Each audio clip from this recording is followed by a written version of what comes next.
हाँ, बीपीएससी द्वारा सीडीपीओ के एग्जाम कंडक्ट किया जा रहा है। यह एग्जाम जो है अब महिला और पुरुष दोनों दे सकते हैं। पहले इसके अंतर्गत केवल महिला क्या था 2008 तक। 2008 के बाद जो पिछला परीक्षा हुआ है उसमें महिला और पुरुष दोनों सम्मिलित हो सकते हैं। दूसरी तरफ इसमें जितना बीपीएससी में सब्जेक्ट है उतना सब्जेक्ट को अलाउ नहीं किया गया है, लेकिन एक महत्वपूर्ण सब्जेक्ट के रूप में, विषय के रूप में श्रम एवं समाज कल्याण इसमें सम्मिलित है। इसके अलावा न्यूट्रिशन है, चाइल्ड डेवलपमेंट है, ये सब है जिसकी पढ़ाई ज़्यादातर यहाँ ग्रेजुएशन या पोस्ट ग्रेजुएशन में नहीं होती है। और कुछ साइकोलॉजी है जिसकी पढ़ाई होती है, लेकिन ये सब के तुलनात्मक रूप से अगर देखा जाए तो सीडीपीओ के लिए एलएसडब्ल्यू सबसे बेहतर सब्जेक्ट माना जा सकता है। अब है कि बीपीएससी का जो सिलेबस है, BPSC main examination civil service के लिए जो सिलेबस है वही सिलेबस हूबहू यही सिलेबस फॉलो होता है सीडीपीओ के लिए। इसमें कोई चेंज नहीं है, बीपीएससी का ही पूरा सिलेबस इसमें है। लेकिन जो क्वेश्चन का पैटर्न है वो थोड़ा सा डिफरेंट दिखाई देता है। बीपीएससी में ए बी करके 2 पार्ट में पूछता है। इसमें ज़्यादातर देखा गया है कि 10 क्वेश्चन देता है और 10 में आपको 5 लिखना है।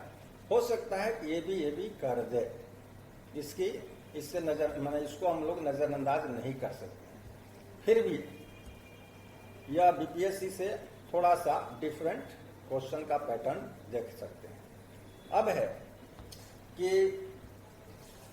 ये सीडीपीओ में मुख्य रूप से महिला और बालक इसी को ध्यान में रखा जाता है। तो ज़्यादातर जो क्वेश्चन सेट करने वाले हैं वो वैसे टॉपिक को चुनते हैं जो महिला और बालक से संबंधित है। और इसके अलावा 2 ऐसा इसमें टॉपिक है, एक आपका फैक्ट्रीज एक्ट, कारखाना अधिनियम, और दूसरा इंडस्ट्रियल डिस्प्यूट्स एक्ट, औद्योगिक विवाद अधिनियम। इंडस्ट्रियल डिस्प्यूट्स एक्ट, औद्योगिक विवाद अधिनियम,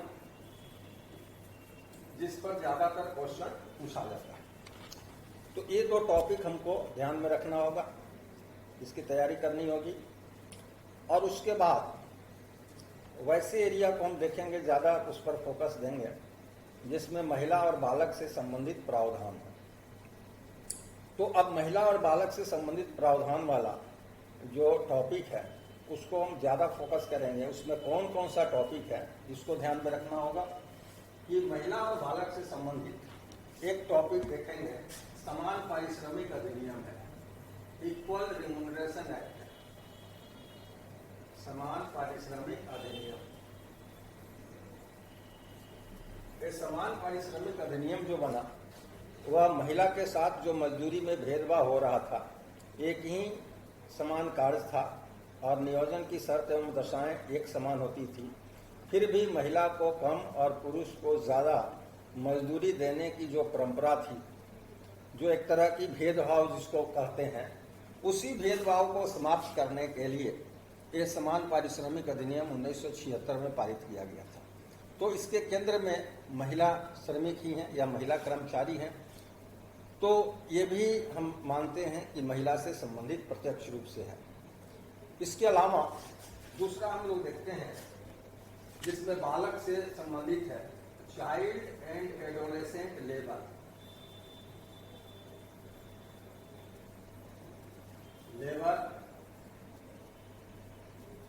prohibition and regulation, prohibition and regulation.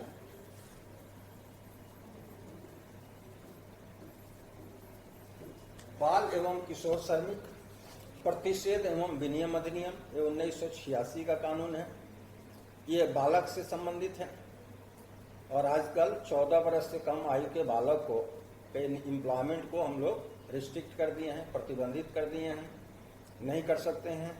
और कुछ बालक को अलाउ किया गया है, जैसे डांसर है, सिंगर है, एक्टर है, स्पोर्ट्समैन है, इसको हम लोग अलाउ किए हैं, लेकिन वह अपने विद्यालय अवधि के बाद ही ये पार्ट टाइम काम कर सकता है। और इसके अलावा अगर फैमिली के द्वारा कोई संचालित संस्था है, वहाँ भी ये बालक जो है वो एसोसिएट हो सकते हैं, उसमें भी पार्ट टाइम अपना सेवा दे सकते हैं। तो इतना जगह को छोड़कर रेस्ट एम्प्लॉयमेंट का जो सिचुएशन था वो टोटल रिस्ट्रिक्ट कर दिया गया है, प्रतिबंधित कर दिया गया है। तो ये भी बालक से संबंधित प्रत्यक्ष रूप से ये भी कानून है। इसके अलावा हम लोग जब देखते हैं सेकेंड पार्ट में, तो सेकेंड पार्ट में दो इम्पोर्टेंट टॉपिक है, एक है महिला कल्याण और दूसरा है बाल कल्याण, वीमेन वेलफेयर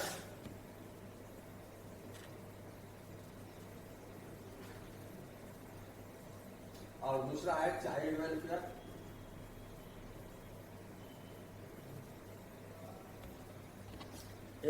इसके अंतर्गत महिलाओं की समस्या, बालकों की समस्या और उसके समाधान का अध्ययन किया जाता है। तो ये भी सीडीपीओ के लिए एक हिट या टारगेटेड टॉपिक होता है, जो प्रत्यक्ष रूप से महिला या बालक से संबंधित है। तो इस पर भी हमको विशेष ध्यान देने की जरूरत होती है, इस टॉपिक पर भी। इसके अलावा एक और महिलाओं के सामाजिक दुर्दशा से संबंधित है, उनकी निम्न सामाजिक स्थिति को स्पष्ट करता है, वह दर्शाता है, और वह है प्रोस्टिट्यूशन, वेश्यावृत्ति।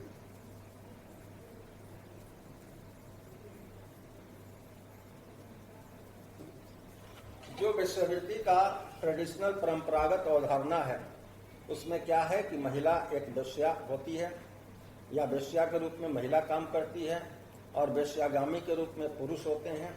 वैसे इस कंसेप्ट में कुछ नई कंसेप्ट भी, अवधारणाएं भी आ गई हैं, जिसमें पुरुष वेश्या का काम करता है और पुरुष ही वेश्यागामी का काम करता है।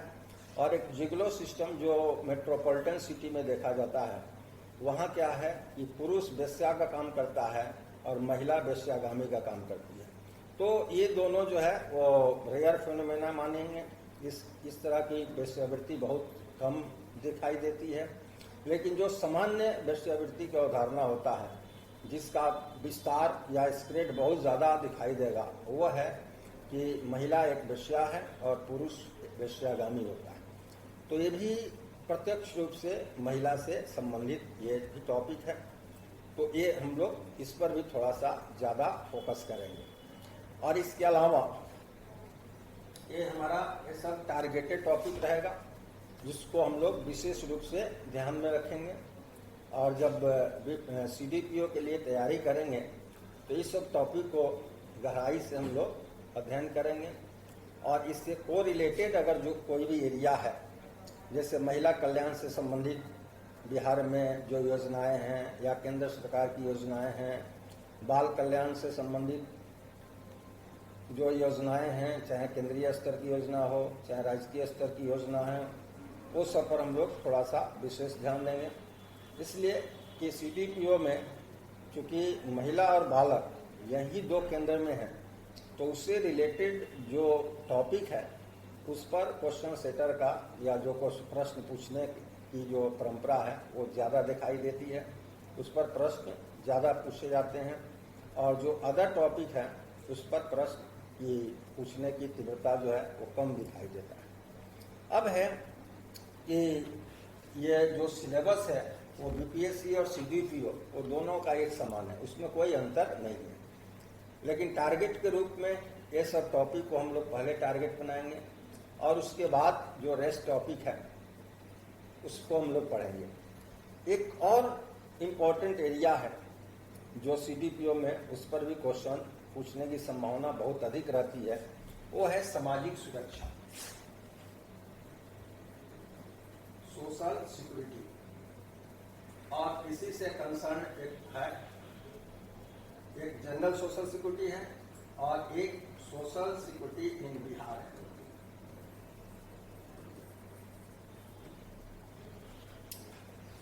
बिहार में सामाजिक सुरक्षा, तो सामाजिक सुरक्षा के स्थितियां होती हैं, कंटीजेंसीज ऑफ लाइफ होता है। जिसमें एक मैटरनिटी आता है। तो अब मैटरनिटी आएगा तो इस पर योजनाएं जो है उसको हम लोग को बारीकी से ध्यान रखना पड़ेगा। इसके अलावा 2 सामाजिक सुरक्षा अधिनियम जो महिला को मातृत्व की स्थिति में, एबॉर्शन या मिसकैरेज की स्थिति में, सेरोगेसी की स्थिति में या 3 माह तक के बच्चा को गोद लेने की स्थिति में लाभ देने की बात करता है, वो 2 कानून को भी हमको विशेष रूप से ध्यान में रखना होगा। और वो है, एक है employees state insurance act, employees state insurance act 1948 का है, और दूसरा है maternity benefit act, maternity benefit act 1961। ये 2 कानून ऐसे हैं जो मातृत्व की स्थिति में महिला कर्मचारी को विशेष सहायता देते हैं या सुरक्षा देते हैं। तो ये भी टारगेट के रूप में हम लिख सकते हैं। तो ओवरऑल देखते हैं कि ये लगभग 10-12 ऐसे टॉपिक हैं जिस पर हम लोगों का फोकस ज़्यादा होना चाहिए। और विगत वर्षों में जो CDPO एग्ज़ाम हुए हैं, परीक्षा हुए हैं, उसको अगर हम ध्यान दें, उसको भी जब देखें या उसका विश्लेषण करें, तो हम पाते हैं कि इस पर क्वेश्चन की तीव्रता ज़्यादा होती है, इस पर फोकस ज़्यादा होता है। इसके अलावा अब जितने भी टॉपिक है वो हम लोग उसका अध्ययन कर सकते हैं। अब है कि यह BPSC का सिलेबस जो है, चाहे सिविल सर्विस का हो या CDPO का हो, उसमें LSW के सिलेबस में कोई अंतर नहीं है। तो हम BPSC का तैयारी कर रहे हैं तो उसमें भी CDPO की तैयारी हो सकती है या हो जाती है। लेकिन CDPO का कुछ नेचर ऑफ सर्विस ऐसा होता है जिसमें कुछ स्पेसिफिक टॉपिक पर ज़्यादा फोकस किया जाता है, प्रश्न ज़्यादा पूछे जाते हैं। तो उसको हम लोग जब CDPO का तैयारी करेंगे तो इन जो टॉपिक हम लोग देखें, उस टॉपिक पर विशेष ध्यान हम लोग देंगे। यह कोर्स लगभग 3 से 4 माह में आप कर सकते हैं, इस पर गहन अध्ययन कर सकते हैं और इतना आपके अंदर इनकरेजमेंट होगा, प्रोत्साहन हो सकता है कि कोई भी क्वेश्चन आए CDPO में, उसमें जितना हम लिखना है वो सब बेस्ट हम आंसर लिख सकते हैं। इतने आपके अंदर उत्साह हो सकता है, कॉन्फिडेंस लेवल हो सकती है। तो इसके लिए आपको 3 से 4 माह की तैयारी करना होगा। अब है कि मोविशाला के द्वारा ऑनलाइन क्लासेस की सुविधा आपको दी गई है। साथ में ये ऑनलाइन रिकॉर्डिंग भी होता है, लाइव क्लास भी होता है। तो लाइव क्लास में थोड़ा सा ड्यूरेशन बढ़ने की संभावना होती है, तो रिकॉर्डिंग क्लास भी आप कर सकते हैं, उसमें कोई अंतर नहीं है। जो लाइव होता है उसी का रिकॉर्डिंग कर दिया जाता है। अगर कोई किसी परेशानी में है, किसी दिन क्लास नहीं किया, तो उस दिन का रिकॉर्डिंग देख लेगा। अब इसके अलावा क्या सुविधा आपको मिल सकती है, तो यहाँ 1 वे कम्युनिकेशन होता है। ऑनलाइन क्लास में टीचर जो है वो स्टूडेंट को पढ़ाते हैं, लेकिन बहुत ऐसी विरल संभावना होती है कि दूसरे साइड से स्टूडेंट भी अपने कोई क्वेरी को टीचर तक पहुंचा सके। तो इसके लिए एक विशेष सुविधा दिया जाएगा मोविशाला द्वारा कि कुछ अंतराल पर एक डिस्कशन होगा जिसमें स्टूडेंट भी अपने प्रॉब्लम्स को, क्या उनको प्रॉब्लम हो रही है, कौन सा चीज़ जो है उसमें मिसकंसेप्शन उनको हो रहा है, किसी चीज़ में कोई क्वेरी है, तो उसका समाधान किया जाएगा। इसके लिए माह में 1 या 2 दिन आपको रखा जाएगा। अब है कि आप इसके साइट पर जा सकते हैं और साइट पर जाकर के आप जो नंबर डिस्प्ले किया जा रहा है उस नंबर पर आप रिंग करके इंफॉर्मेशन ले सकते हैं। इसके लिए आपको ये 24 घंटा सुविधा है कि जो नंबर डिस्प्ले हो रहे हैं उस नंबर पर आप फ़ोन करके जो भी अन्य क्वेरी है, जो जानना चाहते हैं, चाहे वो फी स्ट्रक्चर की बात हो या क्लास की बात हो, वो सब आपको अवेलेबल कराया जाएगा। साथ ही क्लास जो होगा उसमें आप चाहिएगा तो साथ में नोट भी कर सकते हैं। अगर रिकॉर्डिंग है तो उसको फिर से रिप्ले करके बार बार आप देख सकते हैं। उसकी सहायता से अपना खुद नोट्स तैयार कर सकते हैं। नहीं तो आपको हार्ड कॉपी नोट्स भी अवेलेबल कराया जाएगा, उपलब्ध कराया जाएगा। दोनों लैंग्वेज में होगा, बोथ हिंदी और इंग्लिश। तो हिंदी के स्टूडेंट हैं या अंग्रेजी माध्यम के स्टूडेंट हैं, उनको टेंशन की चिंता की कोई ज़रूरत नहीं है, चिंता लेने की कोई ज़रूरत नहीं है। आप अगर इंग्लिश में हैं तो उतना ही आपके अंदर फ्लो आएगा जितना कि कोई हिंदी मीडियम से एग्ज़ाम में बैठ रहा है, उसके अंदर भी उतना ही फ्लो आता है। तो यहाँ ये भी कोई प्रॉब्लम नहीं होगा, चाहे हिंदी मीडियम से आप अपीयर होइए या अंग्रेजी मीडियम से अपीयर होइए। होता क्या है कि जो नोट्स दिया जाता है आदमी कितना हूँ रटे या याद करे, उसको 10 बार याद करे, लेकिन एग्ज़ाम हॉल में जब जाता है तो हूबहू उसको नहीं लिख पाता है। तो अपनी लैंग्वेज में वो लिखता है, तो या तो थोड़ा छोटा कर देता है या थोड़ा सा बड़ा कर देता है। तो वो बैलेंस आपको साथ में समय समय पर टेस्ट आयोजित होगा, टेस्ट सीरीज चलेगा। तो टेस्ट सीरीज में भाग लेकर के अपीयर होकर के ये कोशिश कीजिए कि हम अपने आप को बैलेंस करें। इसलिए कि अभी पढ़ रहे हैं, सब ज्ञान ले रहे हैं, उसको याद कर रहे हैं, लेकिन क्या परीक्षा में वो लिख पा रहे हैं कि नहीं, इसके लिए टेस्ट सीरीज अगर दे रहे हैं, टाइम टू टाइम टेस्ट दे रहे हैं, तो 2 फायदा होगा।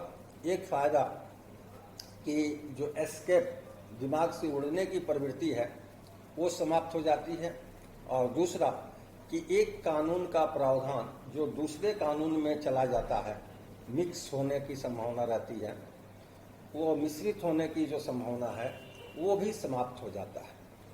और जो सबसे मुख्य फायदा है वह है कि हमारे पास टाइम कॉन्सेंट्रेंट है, एक टाइम लिमिट है, और दूसरा कि पेज का भी लिमिटेशन है। तो टाइम और पेज के हिसाब से आप मुख्य परीक्षा में, CDPO की जो मुख्य परीक्षा है उसमें बैठने के पहले आप अपने आप को बैलेंस कर सकते हैं। इतने समय में हम इतने पेज लिख सकते हैं और आपको एक फ्लो बन जाएगा। तीसरा फायदा होता है कि जब हम एग्ज़ाम में रैंडम जाते हैं और पहले से लिखने की प्रैक्टिस छोड़ देते हैं, ज़्यादातर होता है कि जब हम कोचिंग क्लास कर लेते हैं या इस तरह से कहीं भी हम क्लास कर लिए, उसके बाद आदमी जो है वो केवल उसको याद करने पर ज़्यादा फोकस देता है, उसको लिखने पर कम उसका ध्यान रहता है। और उसके बाद रैंडम जब एग्ज़ाम हॉल में बैठता है तो उससे लिखा नहीं पाता है और बहुत सारे बातें उसके दिमाग से हटने लगती हैं। तो अगर ये प्रैक्टिस आप तैयारी के दौरान ही कर लीजिए तो परीक्षा में जब भी सम्मिलित होइएगा ये कोई समस्या आपके सामने नहीं आएगी। आप उस समस्या को पहले ही समाधान कर चुके होइएगा। और जब परीक्षा में हम रैंडम लिखेंगे तो हमारा वहाँ ब्लैंक पेज होता है। तो ब्लैंक पेज पर जब लिखते हैं तो यहाँ से स्टार्ट करते हैं, वो या तो इस डायरेक्शन में भागता है या यहाँ से स्टार्ट करते हैं ऊपर की डायरेक्शन में भागता है, कभी स्ट्रेट डायरेक्शन में आपका नहीं आता है।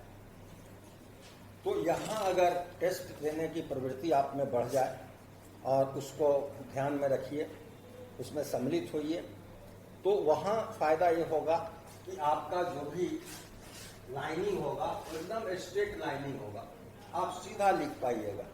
तो सीधा लिखने से क्या होगा कि मोशन ज़्यादा रहता है, स्पीड और मोशन आप में ज़्यादा हो जाएगा, तो आप नंबर ऑफ पेजेस ज़्यादा लिख सकते हैं और देखने में भी थोड़ा सा डिसेंट दिखाई दे सकता है।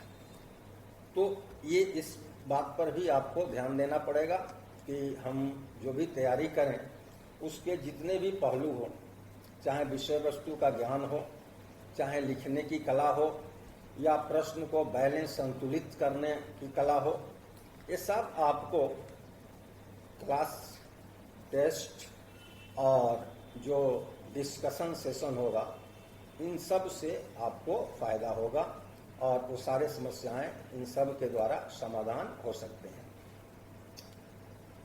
तो ये हम लोगों का ये CDPO की तैयारी का स्ट्रेटजी है। अब आप इस मौनशाला ऐप पर जाकर के या इस नंबर पर आप कॉल करके विशेष जानकारी प्राप्त कर सकते हैं। धन्यवाद।